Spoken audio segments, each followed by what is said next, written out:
శ్మశానాల అభివృద్ధికి చర్యలు తీసుకుంటున్నామని శాసనసభ స్పీకర్ చింతకాయల అయ్యన్న పాత్రుడు అన్నారు.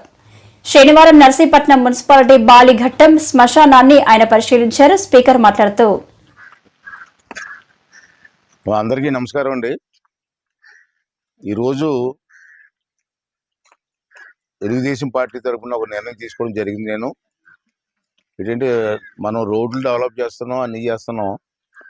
చనిపోయిన తర్వాత మనకి శ్మశానాన్ని తీసుకెళ్తారు. శ్మశానాలు మాత్రం చాలా అధ్వానంగా ఉన్నాయి, అసలు లోపల అడుగుపెట్టే పరిస్థితులు లేవు.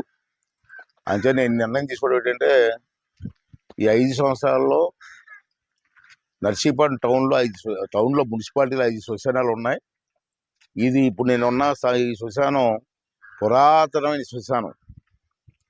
దీన్ని ఒక పార్క్ లాగా డెవలప్ చేయాలని చెప్పి ఆలోచనతో నిర్ణయం తీసుకొని మన సిఎంఆర్ రమణ గారిని దీన్ని స్పాన్సర్ చేయమని అడిగాను. నేను స్పాన్సర్ చేశారు. ఎంత అవుతుంది దీనికి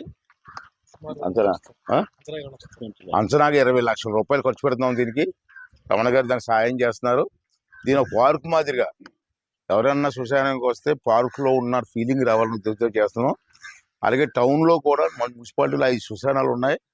5 శ్మశానాలకు ఇది కాకుండా మిగతా 4 శ్మశానాలు కూడా సిమెంట్ ఫ్యాక్టరీ వాళ్ళు ఉన్నారు. సిమెంట్ ఫ్యాక్టరీ వాళ్ళు స్పాన్సర్ చేస్తున్నారు. అదే కాకుండా టౌన్లోనే కాకుండా నర్సీపట్నం నియోజకవర్గంలో 100 పంచాయతీలు ఉన్నాయి. మనకి 100 పంచాయతీల్లో కూడా శ్మశానాలను అభివృద్ధి చేయాలని చెప్పి నిర్ణయం తీసుకోవడం జరిగింది.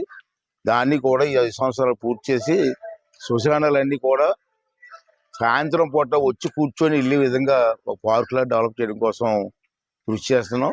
అంచేత ఆ గ్రామంలో ఉన్న ప్రజలు కూడా సహకరించి ఆ శ్మశానాలను డెవలప్ చేయడంలో అందరూ కూడా సహకరించవలసిందిగా మీ ద్వారా అందరూ కోరుకుంటున్నాను.